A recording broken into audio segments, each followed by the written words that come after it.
Assalamu alaikum dear students, how are you all? I hope all of you will be fine with the blessing of Allah Almighty. Welcome to my channel Poly Subject Lectures. Students, आज की इस video में हम discuss करेंगे corpus linguistics. ठीक है, आज की इस वीडियो में हम डिस्कस करेंगे इसके इंट्रोडक्शन के बारे में, इसकी एटिमोलॉजी के बारे में, कॉर्पस क्या होता है, लिंग्विस्टिक क्या होता है, इन दोनों की डेफिनेशंस के बारे में, इनको इंट्रोड्यूस किसने करवाया था और भी बहुत कुछ. ठीक है, तो सबसे पहले हम इसकी स्टार्ट करते हैं डेरिवेशन किसकी, कॉर्पस की. The word corpus is derived from the Latin word corpus. Corpus is derived from the Latin word corpus, which mean body, large amount of attacks. ये जो कॉर्पस का वर्ड है ये लैटिन वर्ड से drive हुआ है कॉर्पोस से, जिसका मतलब है बॉडी. ठीक है, अब यहाँ पे मैंने साथ मेंशन भी कर दिया है कि बॉडी हम ये जैसे हमारी ह्यूमन बॉडी होती है, ये बॉडी नहीं. एक्चुअली में यहाँ पे क्योंकि ये लैंग्वेज के अकॉर्डिंग है तो हम यहाँ पे टेक्स्ट के अकॉर्डिंग, ये टेक्स्ट जो है यहाँ पे एज ए बॉडी के तौर पर यूज़ हुआ है. ठीक है, यहाँ पे बॉडी किसको कहेंगे, large amount of a text. ठीक है, हमारे पास जो कॉर्पस होता है वो क्या होता है, large amount of a text होता है. ठीक है, अब यहाँ पे मैं आपको एक एग्जांपल देती हूँ. जैसे यहाँ पे देखें स्लाइड में, यहाँ पे क्या है, letter plus letter is equal to word, कि लेटर और लेटर मिलके क्या बनाते हैं, वर्ड, वर्ड्स प्लस वर्ड्स मिलके क्या बनाते हैं, सेंटेंस बनाते हैं. और सेंटेंस प्लस सेंटेंस मिलके क्या बना रहा है, टेक्स्ट. और text plus text is equal to corpus. ठीक है, यानी कॉर्पस हमारे पास क्या बन गई, body, body of a large amount of a text. ठीक है, तो यानी टेक्स्ट और टेक्स्ट जब मिलेगा तो उसको क्या कहेंगे, कॉर्पस कहेंगे. ओके डियर स्टूडेंट्स, अब इसकी हम डेफिनेशन की तरफ बढ़ते हैं. डेफिनेशन क्या है, a corpus can be defined as a systematic collection of naturally occurring text both written और स्पोकन.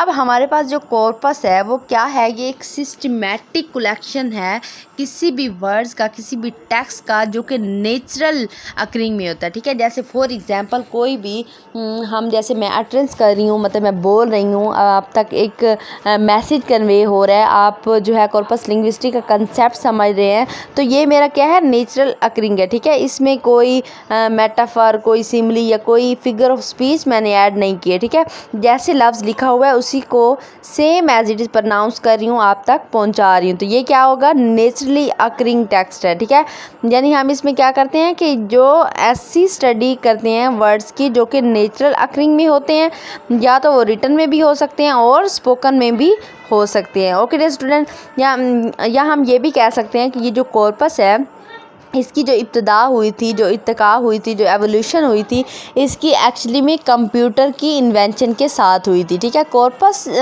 का जितना भी मतलब डाटा होता है, जितना भी हमारा कंप्यूटर में जो सॉफ्टवेयर डाटा होता है उसको हम कॉर्पस कह रहे होते हैं. ठीक है, यानी हम ये कह सकते हैं कि कॉर्पस की इत्तका तब हुई जब कंप्यूटर इंट्रोड्यूस हुआ 1960s में. ठीक है, यानी हम ये कह सकते हैं कि जितना भी हमारे पास डाटा कंप्यूटराइज फॉर्म में है वो हमारे पास कॉर्पस है.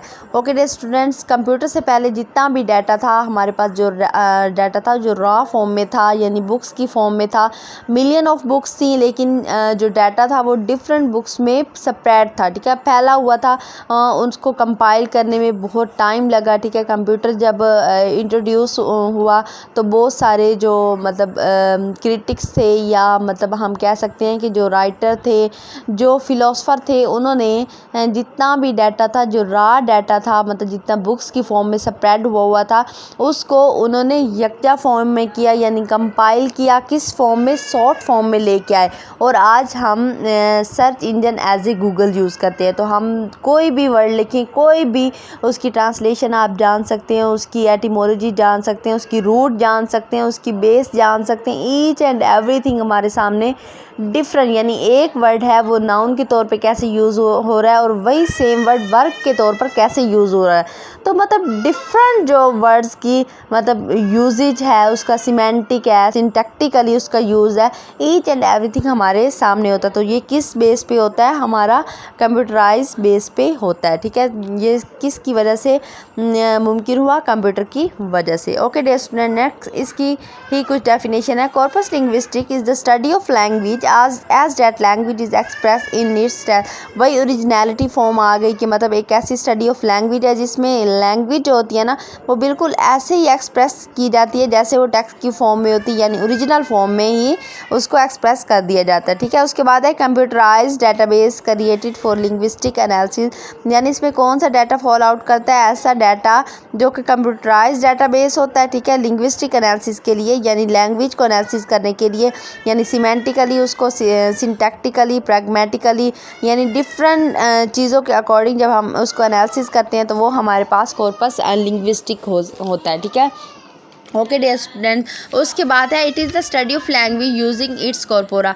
अच्छा, ये जो कॉर्पोरा है ये इसका सिंगुलर वर्ड है, जबकि कॉर्पस जो है ये प्लूरल है। ठीक है, तो ये क्या स्टडी ऑफ लैंग्वेज है, ऐसी स्टडी ऑफ लैंग्वेज है जो कि लार्ज अमाउंट ऑफ डाटा को यूज़ करते हुए हम उसको स्टडी करते हैं, तो क्या होता है वो कॉर्पस लिंग्विस्टिक होता है। या हम ये भी कह सकते हैं कि कॉर्पस लिंग्विस्टिक जो है, यानी जितना भी कोई राइटर जो है वो मटीरियल लिखता है, यानी नॉवल लगा लें, पोएम्स, ड्रामा, जब हम उस पर लिंग्विस्टिकली एनालिसिस करते हैं ना तो हम उसको क्या कहेंगे, कॉर्पस लिंग्विस्टिक, यानी हम अपना एक कंस्ट्रक्शन या डीकंस्ट्रक्शन देंगे वो हमारे पास कॉर्पस लिंग्विस्टिक होगा। ठीक है, जैसे फॉर एग्जांपल हम कोई नॉवल पढ़ते हैं या कोई पोएम पढ़ते हैं या कोई ड्रामा पढ़ लेते हैं, तो हम क्या करते हैं, हम अपने पॉइंट ऑफ व्यू दे रहे होते हैं, यानी अपने कंप्रीहेंशन लेवल के अकॉर्डिंग उसको समराइज कर रहे होते हैं, उसको एनालिसिस कर रहे होते हैं, तो ये हमारे पास क्या होता है, कॉर्पस लिंग्विस्टिक होता है। ओके डियर स्टूडेंट, नेक्स्ट हमारे पास है लिंग्विस्टिक। अच्छा, हमने कॉर्पस के बारे में तो पढ़ लिया। ठीक है, उसकी एटिमोलॉजी के बारे में पढ़ लिया,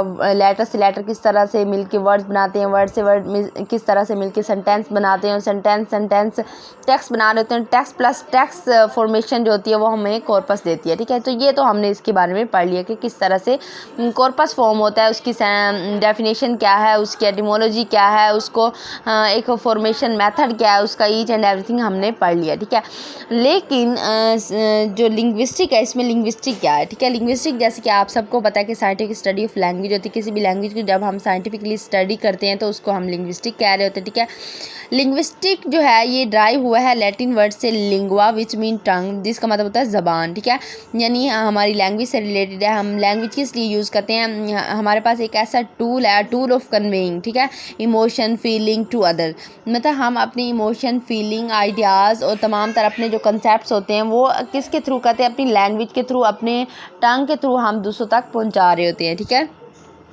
उसके बाद है linguistic is a scientific study of language. ये साइंटिफिक स्टडी ऑफ लैंग्वेज है। ठीक है, मतलब इसमें क्या होता है कि साइंटिफिकली लैंग्वेज को स्टडी किया जाता है, सिमेंटिकली, सिंटैक्टिकली, प्रैग्मेटिकली। ठीक है, और उसके बाद जितने भी इसके फ्रेजेस हैं, सेंटेंसेस हैं, क्लॉजेज हैं, ईच एंड एवरी एस्पेक्ट को जो है वो डिस्कस मॉर्फोलॉजिकली, ठीक है, फोनेटिकली, ये तमाम तर चीज़ें जब हम इनको लिंग्विस्टिकली एनालिसिस करते हैं तो वो हमारे पास लिंग्विस्टिक की फॉर्म में आता है। ठीक है, it is a scientific study of language in relation to large amount of data. अगर हम देखें कॉर्पस लिंग्विस्टिक क्या हमारे पास के साइंटिफिक स्टडी है लैंग्वेज की in relation to large amount of data, यानी जब हम लार्ज अमाउंट ऑफ डाटा को पढ़ते हैं किसी भी लैंग्वेज को एनालिसिस करने के लिए तो ये हमारे पास कॉर्पस लिंग्विस्टिक आता है। ठीक है डियर स्टूडेंट, ये थी आज की वीडियो। अगर आपको पसंद आई तो लाइक कीजिएगा, कमेंट कीजिएगा और मेरे चैनल को सब्सक्राइब ज़रूर कीजिएगा। और अगर आपको लेक्चर हेल्पफुल लगे तो आप अपने फ्रेंड्स के साथ भी शेयर ज़रूर कीजिएगा। अल्लाह हाफिज़, थैंक यू।